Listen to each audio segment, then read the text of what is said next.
Someone asked me what God is, so I thought, why not make a video about it? Let's get into it. Okay, let's start by clarifying that I use God as a provocative term. The word God itself is too interwoven with Western religion to be a good enough word to use for this definition. So just wanted to put that out there. Essentially, when I speak of God, I'm referring to awareness. Okay? Awareness is the place in which everything happens and appears. You, me, a rock, a planet, a tree, everything is just an expression of awareness. Nothing exists outside of awareness. If this is the first time you're seeing me speak or hearing me speak, I didn't exist prior to this moment. And obviously, naturally, the follow-up question or the follow-up statement to this is, yeah, but you have lived experience, so you obviously did exist prior to me seeing you right now. And this is essentially because I am the same awareness as you. I'm just being expressed in the form of me, and you're being expressed in the form of you. So you might think we're separate, but we're actually just the same thing, experiencing itself through different individual beings. We're basically different modulations of the same presence, right? It's like, I'm going to try and draw it in very simple form, yeah?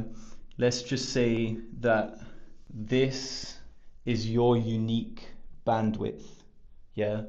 And this is my unique bandwidth. Awareness is just what makes up both of those things. Like, I'm going to go very, very simple here, but essentially, this pen that's drawn these is the awareness, and your pattern is unique. So that's your pattern and that's my pattern.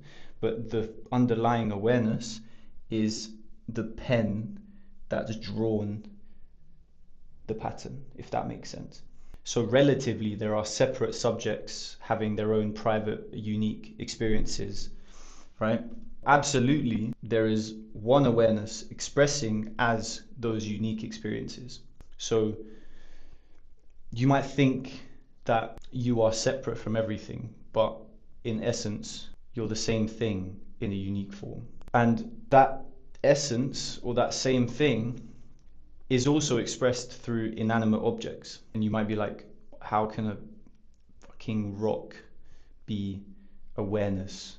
Like, that doesn't make any sense. Don't worry, I'm going to break it down for you. To understand this, we need to essentially first understand that there's no such thing as your awareness, okay?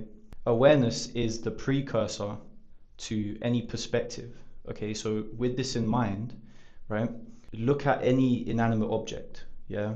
Whatever's in front of you, just look at it. That object is awareness expressing itself in the form of that object. It doesn't matter if it's dead or alive.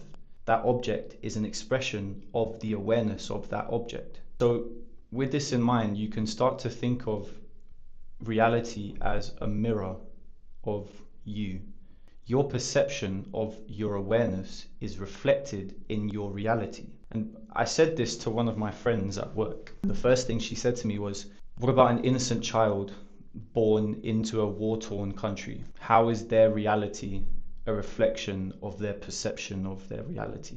And essentially, this question confuses like the personal mind, the personal perception, with infinite universal awareness, okay? So the innocent child's own perception or personal mind didn't create the war that it was born into. Instead, what's happening is infinite awareness. Essentially, it's exploring its own nature, therefore it's manifesting that experience, right? In other words, one form of awareness that exists is that of an innocent child born into a war-torn environment. That's a form of awareness, right? Therefore, it manifests in reality. Does that make sense? So asking the question I was asked about, well, how does perception reflect reality? How is reality a mirror if there are innocent people who are born into really shit situations, you have to take a step to understand that you have to take a step back and realize that it's just a form of awareness manifesting, right? There are infinite forms of awareness. That's why everything is awareness. It's just one form manifesting in reality.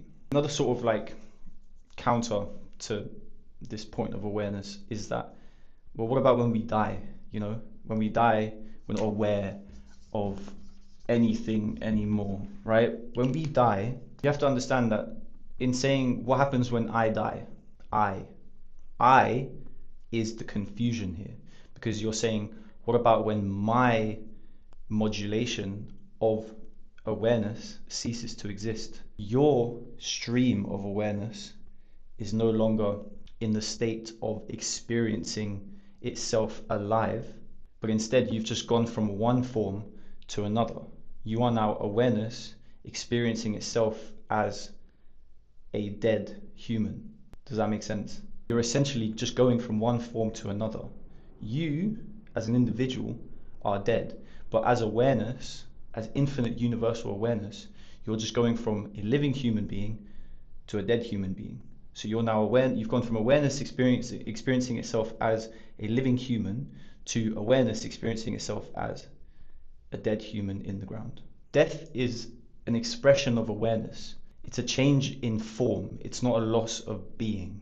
I'm going to finish off by doing a quick chart on the board describing the characteristics of awareness in hopes that it will help you understand it clearer. Awareness is formless. It has no shape, size, color, or location. Awareness is also timeless. It just is. It just is. It's not bound by the past or the future. It just is. Make sense?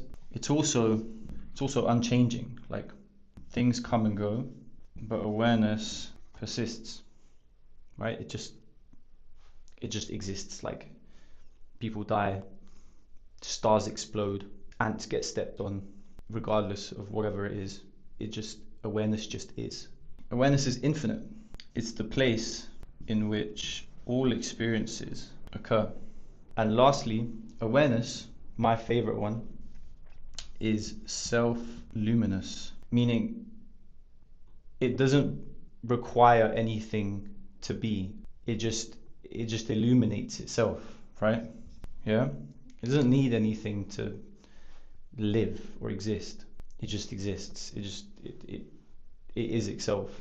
It is everything, and therefore it doesn't need anything, right? So this is what I think God is. It's awareness. Always has been, always will be. Everything that ever happened and everything that will ever happen is a form of awareness experiencing itself. Even crazy things, like things that you could never imagine in the 3D world that we live in, like a dinosaur playing the guitar with Kurt Cobain, still exists, but as a thought, right? It's just awareness in the form of a thought in your imagination. That's why human beings are so powerful, because we have the ability to imagine things with our mind. We have elevated perception, right? We have supernatural brain powers, if you will, and that allows us to be the architect of our perception of awareness. Thus, we are able to alter the reflection that we give to the reality that we live in. Does that make sense? I hope that makes sense. Yeah.